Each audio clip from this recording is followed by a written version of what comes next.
సంక్రాంతి సంబరాల lucky draw కేసులో YCP నేత అంబటి రాంబాబుకు 14 రోజులు రిమాండ్ విధిస్తూ గుంటూరు ప్రిన్సిపల్ కోర్టు న్యాయమూర్తి ఆదేశాలు జారీ చేశారు. రాజమండ్రి సెంట్రల్ జైలుకు అంబటి రాంబాబును తరలించారు. అంబటి రాంబాబును పీటీ వారెంట్పై పోలీసులు కోర్టులో హాజరుపరచగా కోర్టు 14 రోజులు రిమాండ్ విధించింది.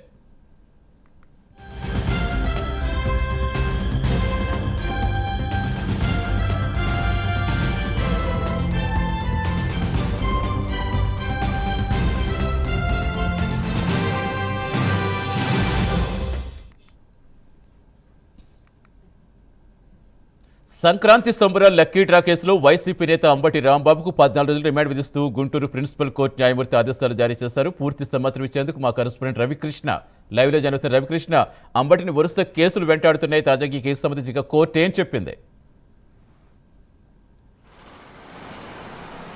అంటే చందు, ఏదైతే ఈ సత్తనపల్లికి సంబంధించి సంక్రాంతి సంబరాలు వేడుకలకు లో లక్కీ డ్రా నిర్వహించడం, లక్కీ డ్రాకి సంబంధించి ఆ టికెట్లన్నింటినీ కూడా ఎవరైతే పెన్షన్దారులు ఉన్నారో ఆ పెన్షన్ తీసుకునేటువంటి వ్యక్తుల చేత కొనిపించడం, ఆ ఒక్కొక్కటి 100 రూపాయల టికెట్ చొప్పున కూడా కొనిపించిన నేపథ్యంలో దాని మీద ప్రైవేట్ కంప్లైంట్ వేయడం జరిగింది. ప్రైవేట్ కంప్లైంట్ జనసేన జిల్లా అధ్యక్షుడైనటువంటి గాది వెంకటేశ్వరరావు ఇచ్చారు. ఆ ప్రైవేట్ కంప్లైంట్ మూలాన ఆనాటిగా సత్తనపల్లి పోలీస్ స్టేషన్లో కేసు నమోదైంది.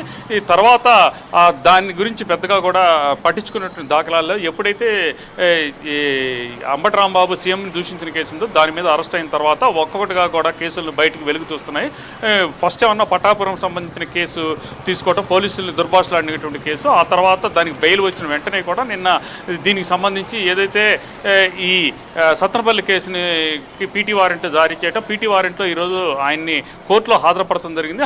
కోర్టు హాజరుపరిచిన తర్వాత అక్కడ వాళ్ళ తరఫున పొన్నవల్ సుధాకర్ అయితే మాత్రం అంబటి రాంబాబు తరఫున వాదనలు అయితే గట్టిగా వినిపించారు. ఆ తర్వాత పీపీ కూడా తన వాదనలు అయితే వినిపించడం జరిగింది. కాకపోతే దీనికి సంబంధించి ప్రధానంగా కూడా 520, 420 అదేవిధంగా కూడా 506 సెక్షన్స్ అప్లికబుల్గా ఉన్న ఐపీసీ సెక్షన్స్ అప్లికబుల్ అవటం వలన ఆయనకి బెయిల్ అయితే నిరాకరించి 14 రోజులు రిమాండ్, అంటే 26వ తేదీ వరకు కూడా రిమాండ్ విధించడం జరిగింది. కొద్దిసేపటి క్రితం ఆయన అయితే ఇక్కడ గుంటూరు కోర్టు నుంచి రాజమండ్రి కూడా తరలించారు ప్రజెంట్.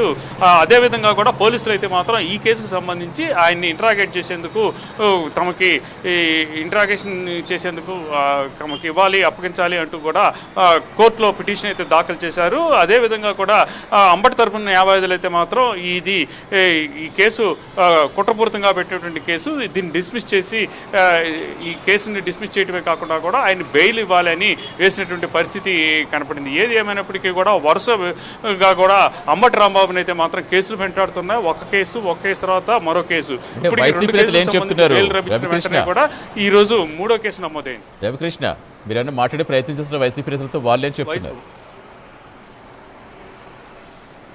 వైసీపీ నేతలు అంటున్నది ఒకటే, ఒక పద్ధతి ప్రకారం కూడా ఏదైతే ఈయన వైసీపీ పార్టీకి సంబంధించి మౌత్ పీసు, ఆ వైసీపీకి సంబంధించినటువంటి వాణిని తన మాటలతో గట్టిగా కూడా వినిపిస్తూ ఉంటాడు. ఆయన ఇచ్చేటువంటి ఏదైతే ప్రెస్ మీట్లు ఉంటాయో అవి చాలా ప్రజల్లోకి చొచ్చిపోయే పరిస్థితి ఉంటుందో అటువంటి నాయకుడిని సైలెంట్ చేసేందుకే ప్రభుత్వం అయితే కుట్రపూరితంగా కూడా వ్యవహరిస్తుంది. అందులో భాగంగానే ఆయన మీద కేసులు బనాయించడం, తర్వాత ఒక కేసు తర్వాత ఒక కేసుని బనాయించినటువంటి పరిస్థితి ఆయన అయితే మాత్రం సైలెంట్ చేసేందుకైతే గవర్నమెంట్ ప్రయత్నిస్తుంది అని వాళ్ళైతే చెప్తూ ఉన్నారు. అలాగే ఆయన్ని ఎంత బెదిరించినప్పటికీ కూడా ఆయన అయితే మాత్రం తన సహజ సిద్ధమైనటువంటి బాణీని మరింత పెంచుకొని వస్తాడు, కానీ ఎవరికి భయపడరని చెప్తూ ఉన్నారు. అయితే ఇక్కడ అబ్జర్వ్ చేయాల్సింది ఒకటే, గతంలో ఏదైతే పోసాని మురళీకృష్ణకి సంబంధించి ఒక కేసు అయిపోయిన వెంటనే మరో కేసు ఎలా అయితే వెంటాడాయో అదేవిధంగా కూడా ప్రజెంట్ అంబటి పరిస్థితి కూడా అలాగే ఉందని వాళ్ళైతే ఆవేదన వ్యక్తం చేస్తున్నారు. ఆయన్ని సంబంధించి కూడా ఇప్పటికే 40 కేసులు ఉన్నటువంటి నేపథ్యంలో ప్రజెంట్ అయితే మాత్రం 2 కేసుల్లో బెయిల్ వచ్చింది, మిగతా కేసులు అయితే ఉన్నాయి.